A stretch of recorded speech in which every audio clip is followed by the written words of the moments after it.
Hey there. Before we get started, I just wanted to come on and ask you all a favor. In our research, we've discovered that the vast majority of you do not actually like and subscribe to our podcast. And so, if I could ask you to do so, I won't ask you for anything else. And I promise to make this podcast the best I can every day.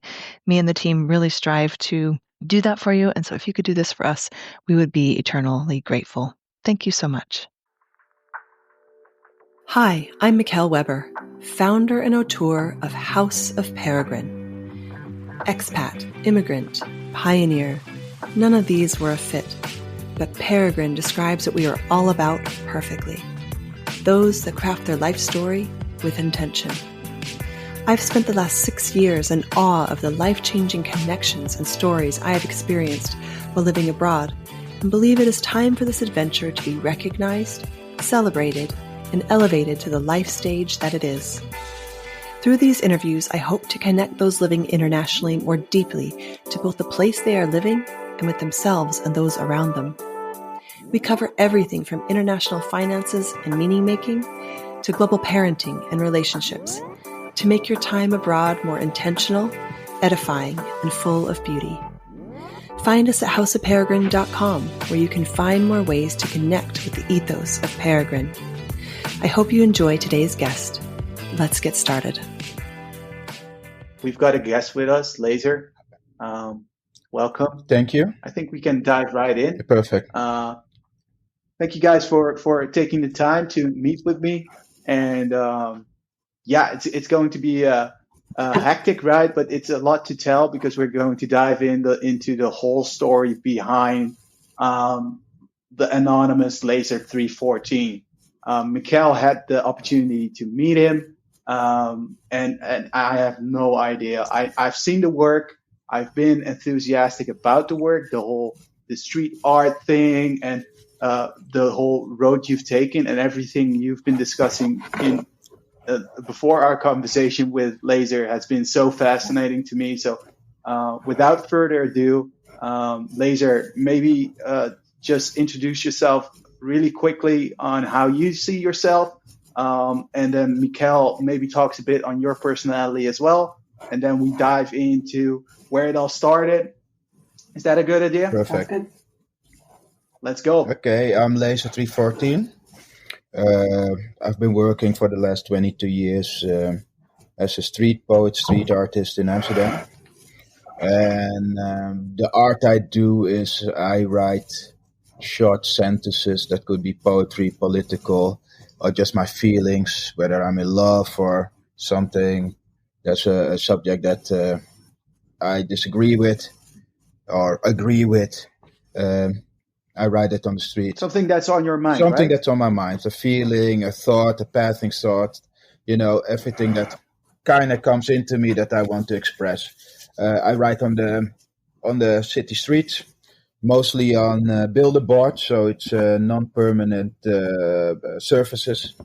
And I've been, like I said, I've been doing it for 22 years, and it's something that I'm very passionate about.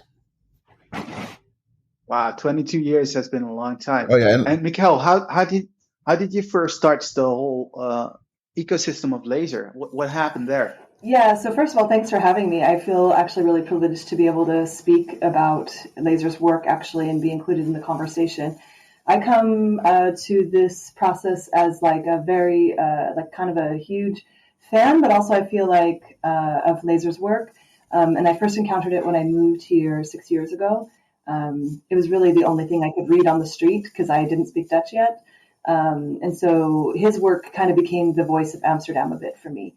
And so, I think not knowing anything about him, his work is prolific in that way for many people. So that was one of the first things that spoke to your connection with the Netherlands. So, Laser, you've been brought up here in the Netherlands, Amsterdam, as I can deduct. How was your bringing up? Were you always a creative? How did this all start? I remember when I was, I think 4 or 5. I always loved to draw. I was actually a very introvert kid, So I didn't really talk a lot except with my brother and my friends. But overall, I remember being very quiet. And what I always liked to do was read and draw. So I was always like drawing a lot. And my mother always brought these coloring books for me. And I would like spend hours like creating all these colors in them and just drawing. So I've always been very creative. And I remember my teachers always saying like, hey, you can draw very well for your age, or you're very creative. Or every time I was like on a school project that had to do with creativity, I always gave my all. So it's always been there. And so it was something that brought you energy, yeah, and you got some real guidance of like, hey, this could be something for you. As a kid, yeah. But a lot of it I did on my own terms and in my own way. But I got always like a lot of compliments about the quality of my work from early age.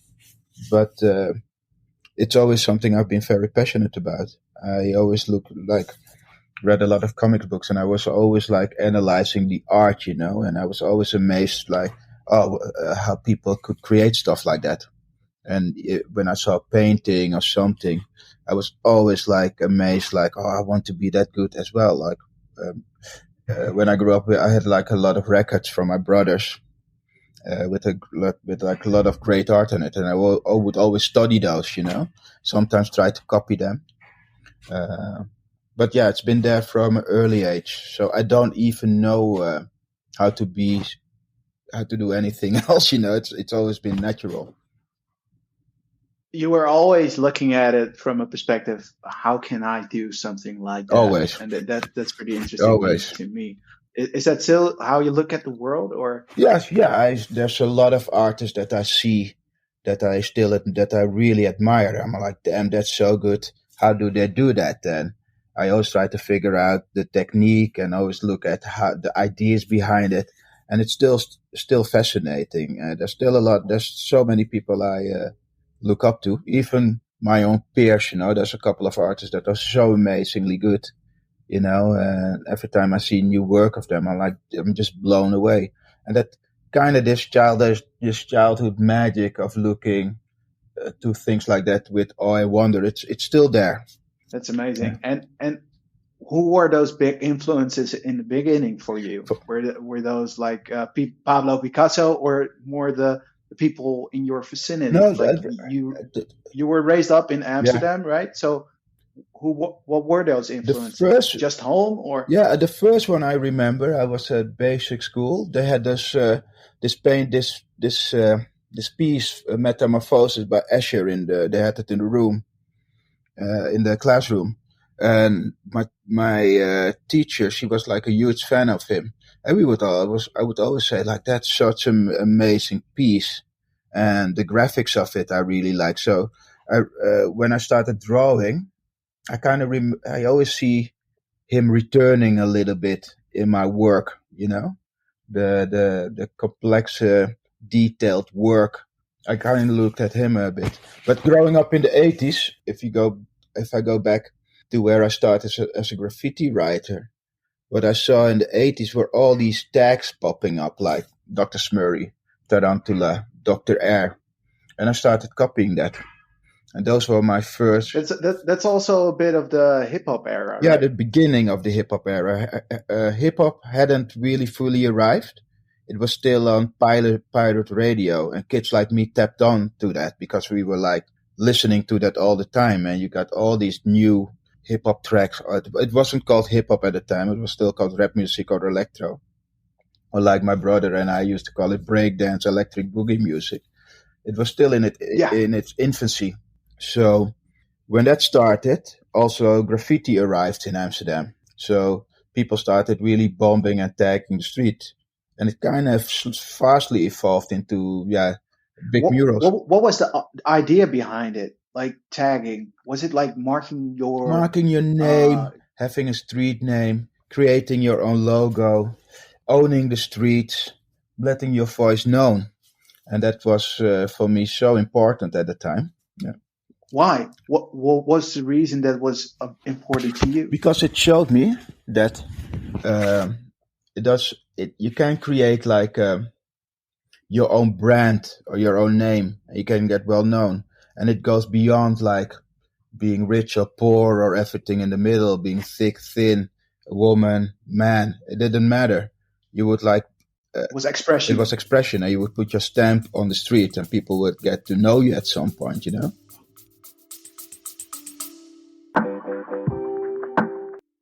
Did you know that House of Peregrine has an app? It is full of resources, information, and products to make life as an international more connected and more intentional. As a member of House of Peregrine, you also now have access to exclusive discounts, products, guides, and events to make life more fun and connected. Simply download the app at houseofperegrine.com and save it to your home screen. Okay, back to the show. Interesting. But looking at like the introvert in you, Yeah.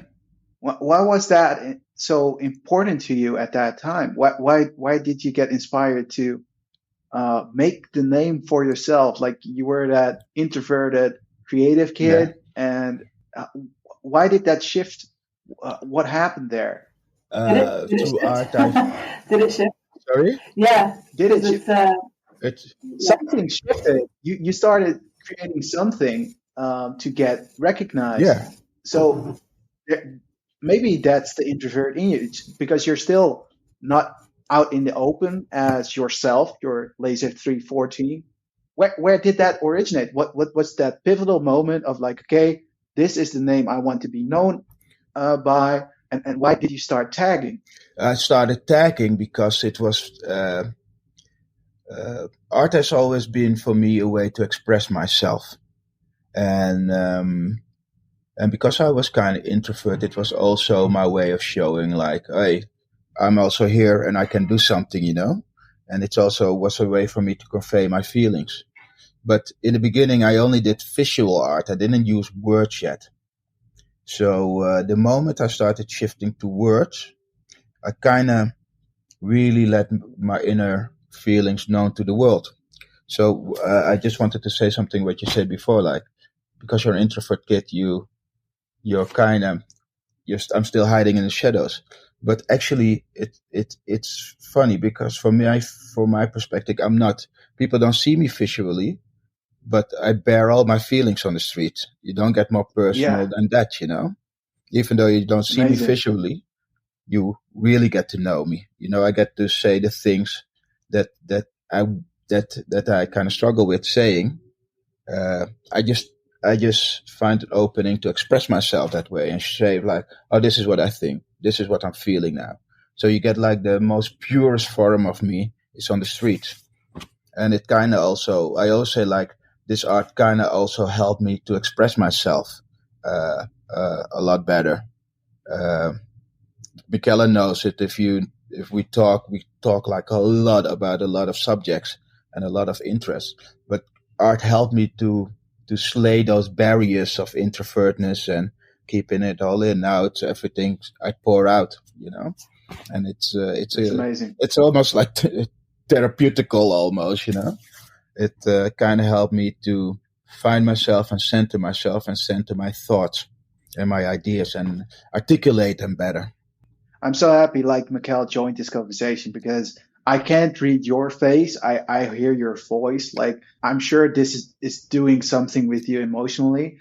But Mickelle has spoken with you on this subject personally. Yeah. And she's just mimicking the face you showed at that moment. Really? Cool. Conversation.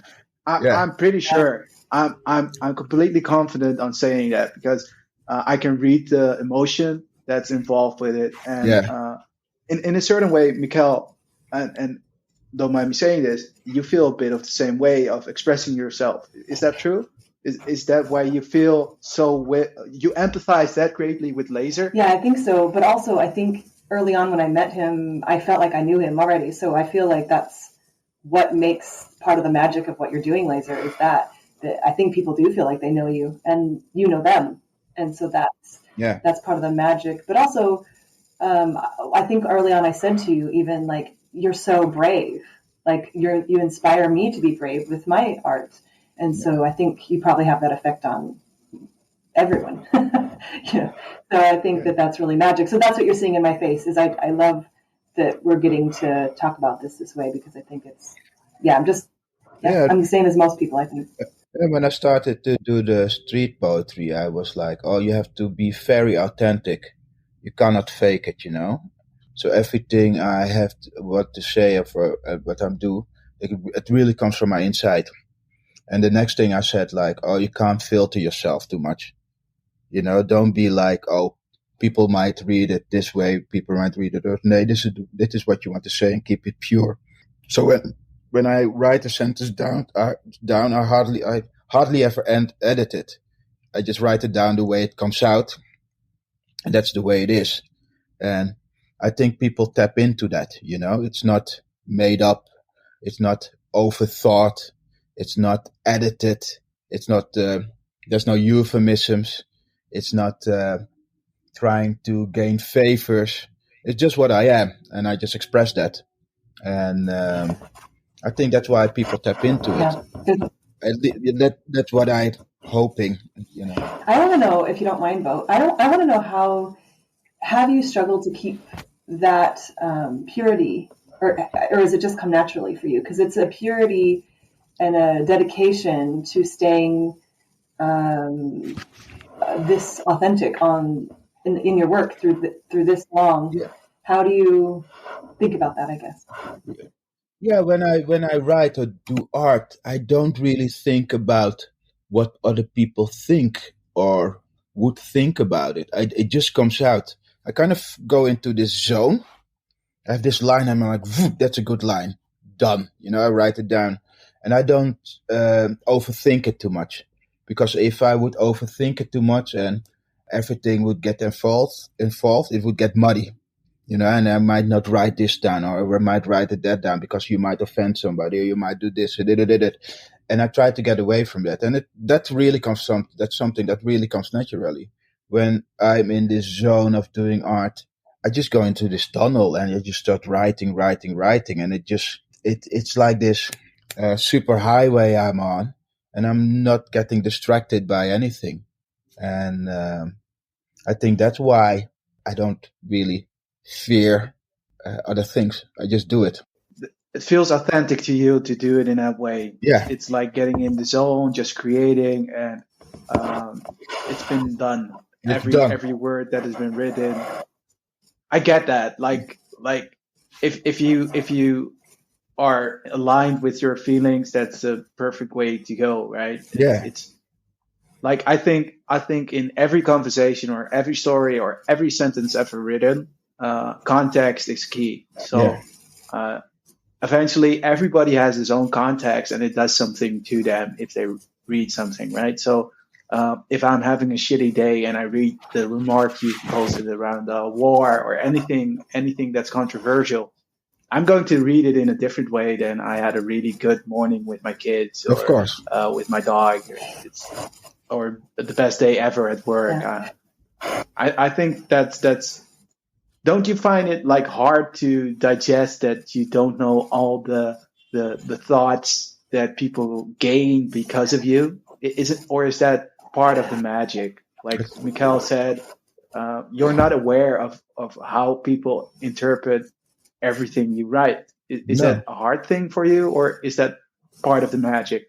It's not a hard thing, because as an artist, I know I bring myself to art, So when I write something, I could mean it one way, but people bring themselves to it, their history, their ideas, the moment in time, the moment they see it, or the moment they stand in front of art.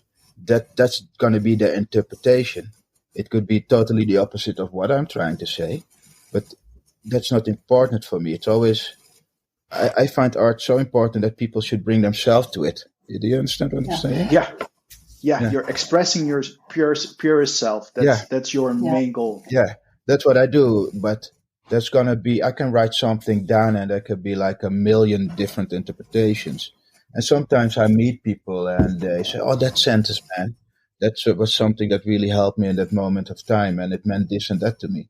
What did you mean by it? I said, I'm not going to explain it to you because you already brought your own thing. And sometimes I find what other people bring to it far more interesting than what I brought to it. You know, it's their experience, and sometimes they're a bit off, especially with certain political things.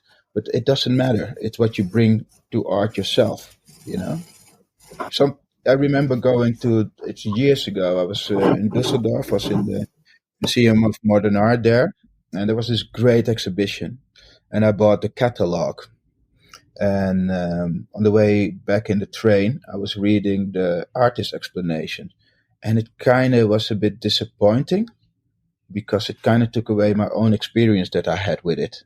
You know, it's like, oh shit, he meant this with it. You know, so I try to avoid It's that. like meeting your hero's thoughts. Yeah. So, do you think? I think we've spoken about this a little bit, but I'd love to hear you talk about it a little bit. But like, there's this sacredness that you feel with street art, and then actually letting it live on the street in the process of it being open to anyone, but then degrading over time, not knowing how long it'll last. All of that is part of it for you. So I'd love to hear you chat a little bit about the full circle of the actual serendipity of all that. Yeah, when I started doing the laser tags, it was end of the 90s, beginning 2000. I actually started to write on bricks and just all surfaces. But I also started to write on wood boards. And what I noticed with the wood boards was like, I could do a tag and the next day it would be gone. I couldn't photograph it. In the beginning, that kind of gave me a little bit of frustration because obviously you want the work to last longer. But the more that happened, the more I started incorporating that in the incorporated in the concept that I was doing, because I like the feeling of here today, gone tomorrow. You know, it could be one day it could be there, and the next day it will be gone, or it could stay a month, could stay a year. So you could not put an expiring date on the art. And I started, and in my mind, I started at some point like mapping the city with all my art on different spots. And I started also seeing how the universe works. Like you have all these different stars and planets and stuff. And one goes supernova, and on the other side, a star is born.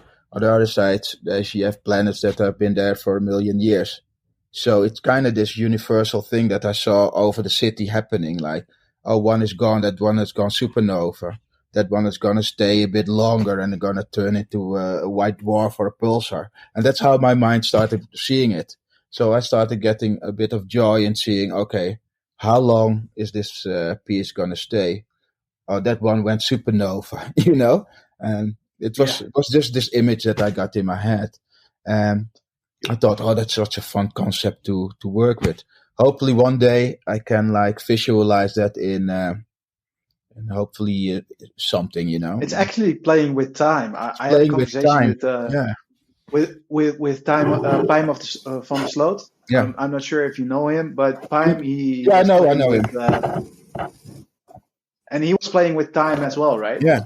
Like, and I love that idea. Maybe the whole ecosystem and the time together, maybe. But let's go back to the 80s for a second. Yeah. I love the story, but looking at the 80s and the 90s, you had a lot of influence by culture. Yeah.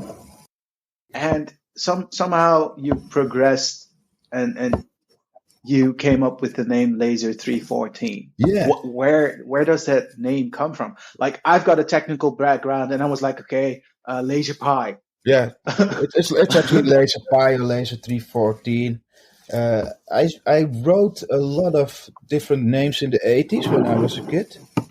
A couple of them that I remember was like Mickelle, because I wanted to sound like a rapper, you know, at the time. So I started writing that name in my neighborhood. I wrote Oreen for a while. I even did Ice-T, but I was like, that's already taken. Oreen I did. And at some point I settled with R. So ARE.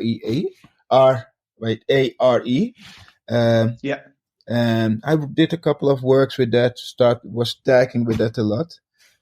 But I think in 1987, I wrote Crew with the guy, CRROE, but it was his name. And I said, like, I want something that's mine.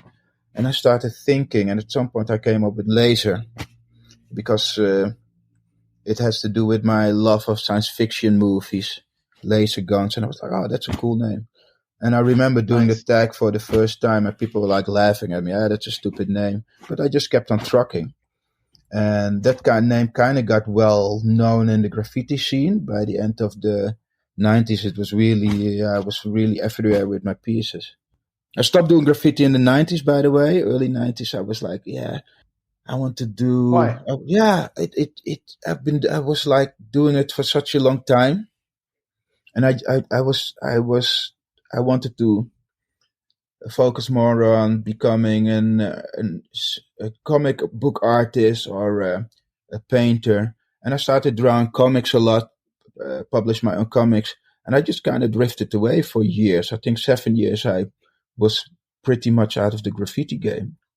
Was it because you wanted to, or was it like forced because of your financial situation? No, it was not forced. It's something that naturally happened, you know. Your interest floated off. Yeah, my interest floated off. And I have to say the beginning of the 90s were great for graffiti, because there was like a new style, 3D style. Delta was doing like amazing work, you know. But it just lost my interest, and I just wanted to focus more on my drawings, making comics, doing illustration. I was trying to get into art school, which didn't happen. And at some point I was just at home, just painting and making art almost every day. But at some point that kind of got bored with my style, and I started experimenting with poetry, and that kind of kickstarted my whole laser thing. Because at some point I was like, oh, these lines, this poetry, they're very nice. Maybe what would happen if I would put them on the street? And you started doing that, and you got reaction. How do you measure reaction in that sense? Like the early reaction. Is it just, I'm just going to put it out, and if something happens, it happens, and it will come to me. It's like just sending a random email to an address and hoping that something happens to me. Like, That's hard now, right? For me, it was. Yeah, and for me, it was just, to be honest, it was just an experiment in the beginning, because what I missed on the street, especially at that time, you saw like a lot of advertisement that people wanted something from you. And what I kind of started missing was like the political slogans that I grew up in the 80s. When I grew up in the 80s, you saw like a lot of political slogans being painted around the city by squatters, by people who wanted to say something. And that was kind of gone. So I was like, let's return a little bit to that, because that's something that kind of stuck in my mind. And I just threw it out there, and I didn't know what was going to happen with it, but it was something that was fascinating for me. What happened? I got like a couple of reactions from my friends in the beginning that said, like, what's up with what's up with that stuff, you know? And they didn't get it. They recognized it? Yeah, they said, because they know that I was laser. And they were like, what's up with those lines, man? I said, I have no idea, but they're fun. I said, I like to do it. And for me, it was just an experiment to see what would happen if you would do graffiti in a way that also people who don't do graffiti can participate in. Because what I noticed in my graffiti years was like, when I did graffiti, a lot of remarks that I got on the street when we were spraying, like, oh, we like the colorful stuff, but we don't understand the lines, the tagging, and I like the colors, but I can't read your letters. So what I noticed is that for the general public, it's hard to participate in graffiti. You have to be more a graffiti writer and sometimes an artist to appreciate it, or to be able to read it. So it's actually very technical to do graffiti, right? It's very hard. It's not something you do with the nozzles, the types of spraying techniques, and Yeah. And especially in the days when I started out, if you would do graffiti in the 80s, the cans were not made for graffiti as they are now. Now you have special brands that make like all these different kinds of color shades. Now it was actually just for a hobby, uh, for painting your chairs or everything. So we work with really crude materials. So at the time it was much harder to master it. Amazing. And that whole thing progressed. Like there were new techniques coming up. It got some recognition locally. People started talking about your work. What happened? Did you evolve yourself on a technical perspective? Did you get better at your own signature style? Yeah, I changed my signature. Yeah, I started. In the beginning, if I look at my really old work, it's not really written that beautiful. It's pretty, it's still a basic form for me, but at the time I didn't know where it was going, but I gradually evolved into to this style that I have now. And I think it's now very recognizable. My first tag was like, when I wrote laser, it was my old graffiti tag. And I wanted to break away from that because I said like, why go on with this style? And if you want to stand out, you need to change it, because you may need to make it into a logo. And what I did was like look at a lot of these classical logos for I didn't know why they work, but I was asking myself why they work, instinctively. So I was looking at all these famous brands, and you were trying to get the re-engineer or reverse engineer the social dynamic behind it, and actually get your artwork in that same region, not because you wanted people to recognize you even better, but more because you wanted to be aware of why we do these kind of things, right? And I thought like, and I also wanted, we're evolving, we're learning and watching and feeling instinctively what works and or not, because I don't overthink things, but with me it's more a hunch and instinct. Then I can't write down specifically why or how. I can't write a whole concept about why I'm doing stuff.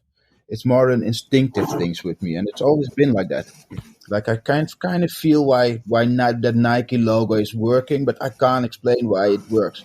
I can't see why Coca-Cola, the logo has been was like designed like so long ago. Why it's still relevant? You find it hard to do a quantitative analysis of things.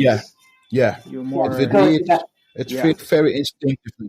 It's more instinct. I just look at something and kind of instinctively know what it is or why it works, but I can't write but you're it really down. Observant and you have the pattern recognition, right? Yeah, like that's it. You're introverted.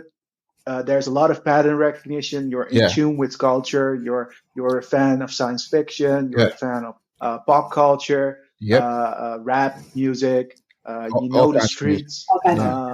So. And I talk to a lot of people on the ground also, so I kind of always feel exactly. You kind of culture.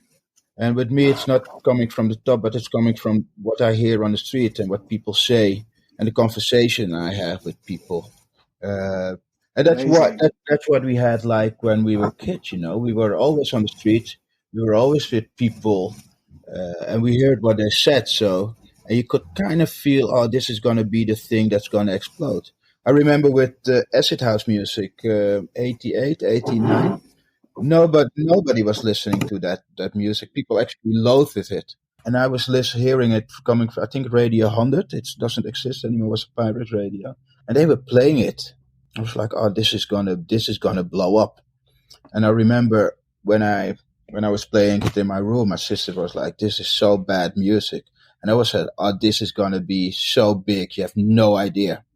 And then I went clubbing. I started to go clubbing, and I went to the Macho, and I saw it like starting to gain traction. And there was a coffee shop where I used to come at that time, and these people were like talking. Are we talking about a normal coffee shop, or like the Amsterdam coffee shop? The green ones, and the boys there, they were like talking about these parties. And then it totally connected. And I got invited to one. And I remember the first time I was there, and it was just really like artistic people, freaky hippies, really like these almost people that you never see normally on the street. And I was like, oh, this is such an amazing new thing. And it was so interesting. And I kind of felt in my body, oh, this is going to be so big.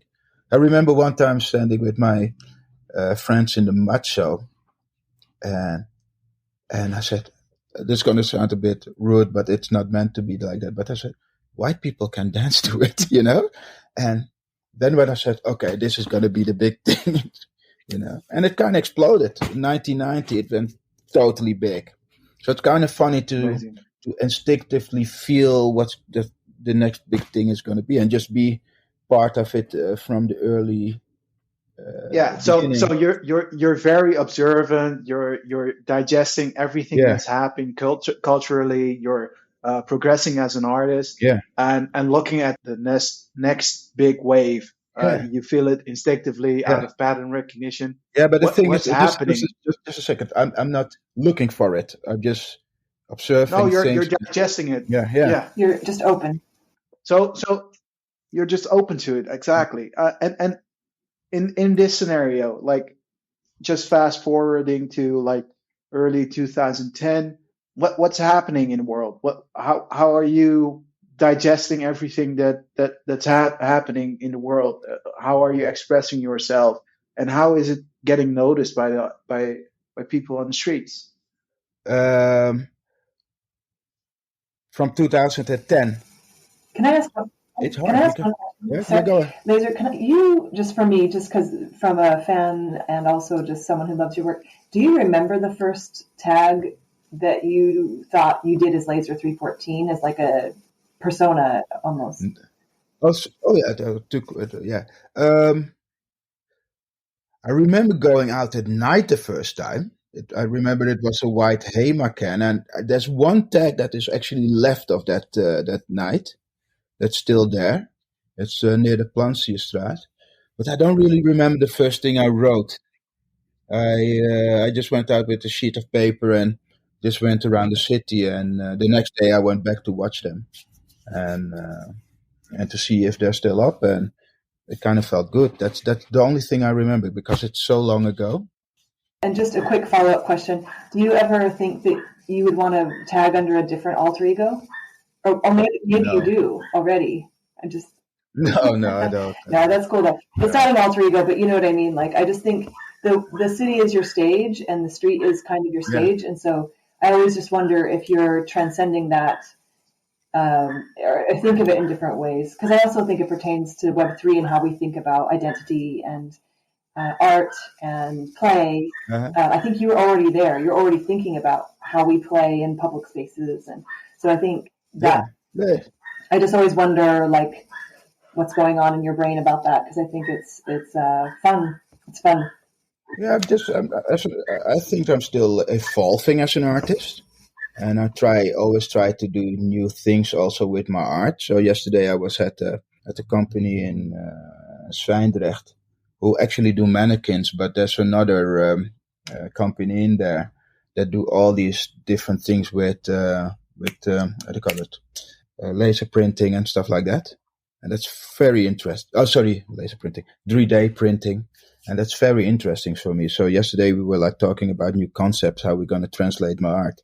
And I was there and I kind of got so excited and I started spewing all these ideas. And the guy said, I knew that if I would bring you here, you would like go off, you know. So that's interesting. But I think Bo asked me about the new developments. Just skipping 20 years, you've been in tune with all culture. Yeah. What were the big movements of like 2000 to now? Because the internet started happening, right? When did that catch your eye, and when did it hit your ears? Because I understand like the music industry has been a really big influence to you. Oh yeah. So any kind of music, but the acid house movement and the hip hop movement. Yeah, but also the wave move and the rock movement. And in what way did that impact your art? And when internet happened, what did that like spur some new movements within you, or was it just the music? And how does that develop up until now? I remembered there's a couple of questions there, by the way, but I remember when social media started popping up. Yeah, Internet that's was more in 2010, right? Yeah, when internet popped up, I really loved it because I was like, oh, we have the biggest library ever, and I can like all my interests, I can like look everything up and find like a lot of information about my artist. But it was not it was not the internet we know now, but it was very like you had to go to web pages and read blogs and stuff like that, and it was so Yeah, you fascinating. could write something on the internet. Yeah, but it was so fascinating. But when social media came up, I think the first one I used Hives and MySpace. I used in the beginning, and but then when Facebook came up and it became this hype, I was like, dude, this is so good for an artist because I can post something and the whole world can see it, you know? And I thought it was going to be great for artists to express themselves and people who have opinions to express themselves freely. And for me, it was very important at the time that it kind of took the power away from the ruling elite and brought it back into the hands of the people, you know? And people could like unfiltered have discussions about certain things. That was the promise that you saw in front of you. You were like, okay, I was like, this is going to revolutionize everything. This is going to change everything. It's going to change art. It's going to change the way we perceive art, the way we're going to perceive politics, the way we're going to perceive political debate, because it's going to be now not only the heads that the top heads that can speak, but also the people. And that's always for me one of the most important things, that the people are allowed to speak. But gradually what I saw is that social media companies started stifling speech, and that I kind of had a problem with that. And censoring, really, like, yeah. And in what way did you get confronted with that? I didn't personally. Yeah, did I get locked out? I got locked out a couple of times, but in the beginning you wouldn't get locked out.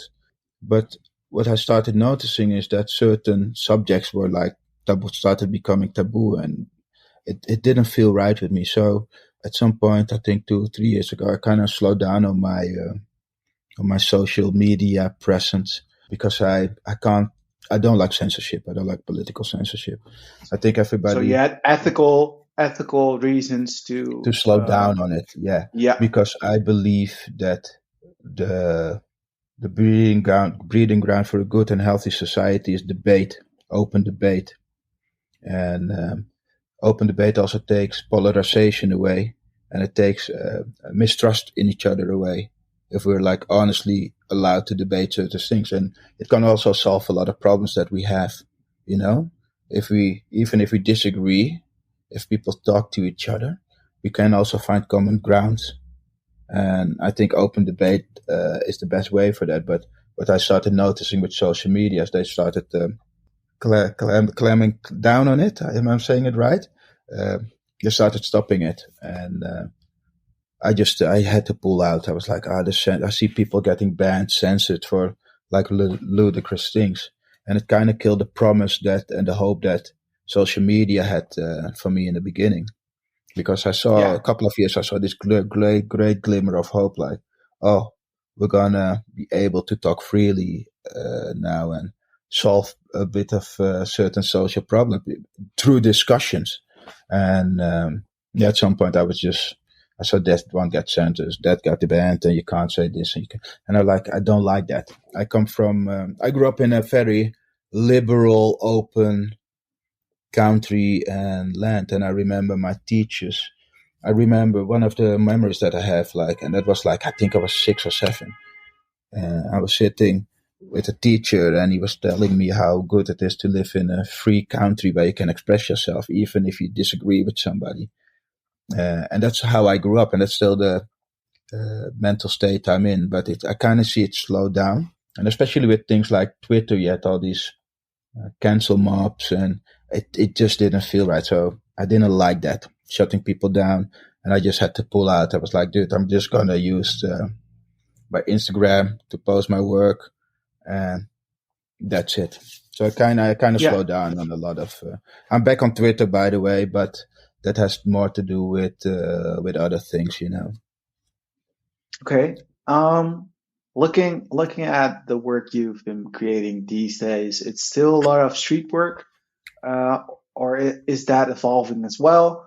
Everything you just explained could be solved with a new form of internet, right? Like the Yeah, promise of Web3. yeah, Maybe you could explain a bit what it means to you, Web3. And we ended at that, and could you share a bit about what you think Web3 is? yeah. What I personally, like the idea of a decentralized internet, like bring it back to where it was, you know, that it's for the people again, and not be controlled by these big tech companies that have monopolistic power over what we think and should say.